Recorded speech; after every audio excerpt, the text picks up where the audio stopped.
For many new riders, the biggest obstacle they have to overcome to learn to ride properly is fear. Fear comes in many different forms. For some people, it causes them to stiffen up, and this shows in their riding. For others, it's a constant voice in their head of impending doom, and for many, it saps the enjoyment of riding altogether.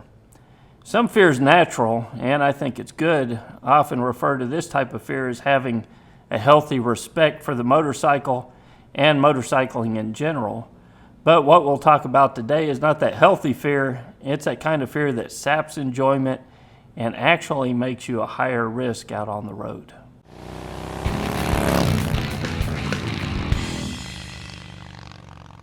Hey, my name's Kevin, and I release a weekly video here on MCrider focused on road skills and road strategy to help make you a better rider.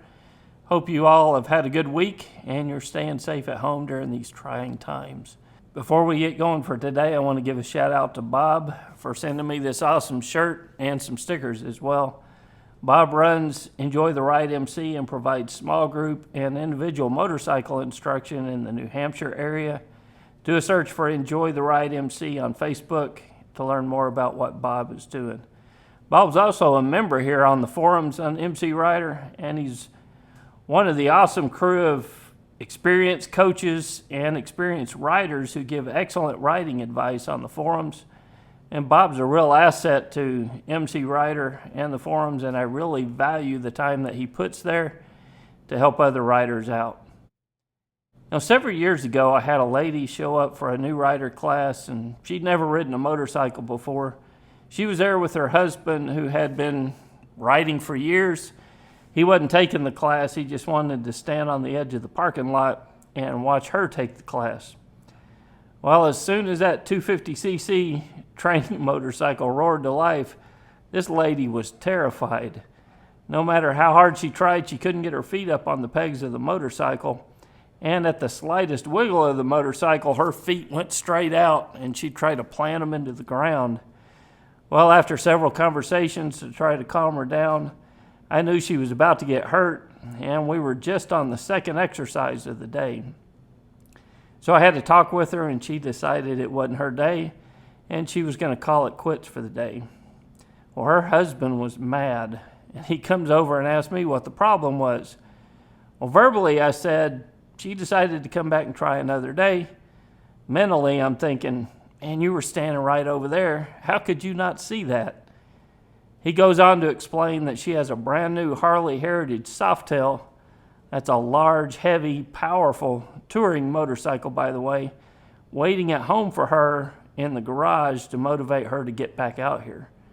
So fear, what is it? And what is the root cause when it comes to riding a motorcycle? Like the quote at the beginning of this video, fear of the unknown is one of the strongest kinds of fear. And since man has first appeared on this earth, we've been overcoming the fear of the unknown. See that fire over there? If you touch it, it'll burn you.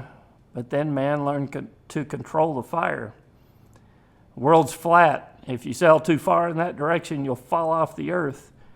Then sailors sailed to the other continents and back again. There is no way a person could fly in the clouds like a bird. Well, then the Wright brothers came along to prove everybody wrong. The one thing that tied all of these achievements together is that they overcame the fear of the unknown and they conquered their fear. Learning to ride a motorcycle is similar on a personal level to what a lot of these inventors must have gone through. But with dedication and practice, you can learn about the unknown world of motorcycling and conquer your fear and learn to travel on two wheels and enjoy it. So what's so unknown about riding a motorcycle that it causes fear? Well, for one, it's unlike any other means of travel today. It's actually a throwback in many respects to over 100 years ago when people were first learning to drive motorized vehicles.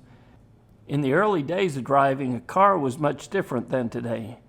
One of the earliest cars was built by Charles Brady King in 1896, and it had a top speed of 20 miles per hour. It was described by the local newspaper as tearing along the street at a lively rate, dodging people and teams. And many lawmakers thought that they were so dangerous that they wanted to have them outlawed. This is a quote from an actual Georgia court case where they were talking about the evils of the automobile. One lawmaker said automobiles are to be classified with ferocious animals. The law relating to the duty of the owners of such animals is to be applied. However, they're not to be classified with bad dogs, vicious bulls, evil disposed mules, and the like. So I guess I did get a little break compared to evil disposed mules.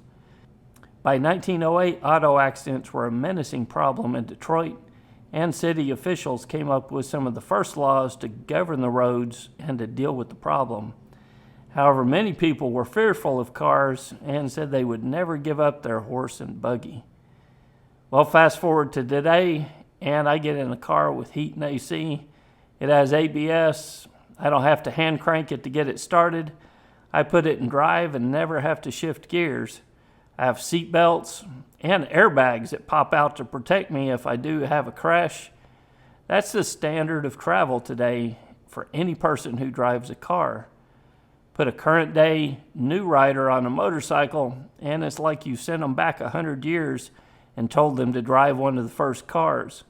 It's a foreign experience. It's unknown, and for many riders, it causes a lot of fear and anxiety. You mean I have to shift gears? And what are gears again? And I just don't get that clutch. I have to mess with the clutch every time I want to change gears. So every time I stop, I have to go back down into first gear, right? For experienced riders, these seem like funny questions, but they're legitimate unknowns and fears for a new rider, and something that's completely foreign to many people with years of experience driving a modern-day car. So my first word of advice for any new rider or anyone getting back into motorcycling is to take a new rider class. The first $200 you should ever spend getting into riding is on that new rider class. You don't need a motorcycle license, you don't even need a helmet, and you don't have to have experience riding a motorcycle to take the class. Your $200 is a pretty cheap way to see if this is something that you want to pursue. And where else can you rent a motorcycle for $200 and be able to tell them up front that you've never ridden one before? Well, hopefully by the end of the weekend, at least some of the unknowns will be gone, and you'll be ready to start your journey of learning on a motorcycle. If you get past that initial weekend but still have a lot of unknowns, or you don't pass and you still want to ride a motorcycle, and take that sucker again. There's no limit to the number of times you can take a new rider class, and you're sure to build off of your prior experience each time you take it. And I've taken the new rider class at least a half a dozen times, and I learned something that I can apply each time I take it. Beyond getting the new rider class completed, it's a matter of practicing the techniques you've learned in the class and progressing at your own pace. And then the next big piece of advice I have for you is to take the new rider class again, or an intermediate class after about 1 year of riding. You'll be amazed at how much you learn the second time around.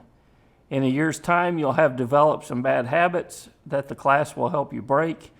And more importantly, you'll have a groundwork of knowledge that you can build off of the second time you take the class. A lot of things that didn't make sense the first time you took the class will make perfect sense once you've had a little bit of experience under your belt. Riding a motorcycle well involves both physical and mental skills. No one develops all of these skills at once, and no two people develop them at the same pace. Get training. Ride your own ride, get training again, and then use the resources found here on MCrider to further develop your road skills and your road strategy. MCrider will never be a substitute for hands-on training, and hands-on training will never be a substitute for the value found here on MCrider. For just $5 a month, you get the weekly training video, access to the forums, where you can get questions answered by experts like Bob and learn from an incredibly vast knowledge of other skilled riders on the forums. And you'll get access to the field guide where you can practice the techniques taught here on MCrider. and it's a winning combination. And you can learn more about becoming a member at mcrider.com/support. Before we go, I want to leave you with another quote that I really like. The world doesn't change in front of your eyes, it changes behind your back. Till next week, guys, it's Kevin with MCrider, and I'll see you on the road.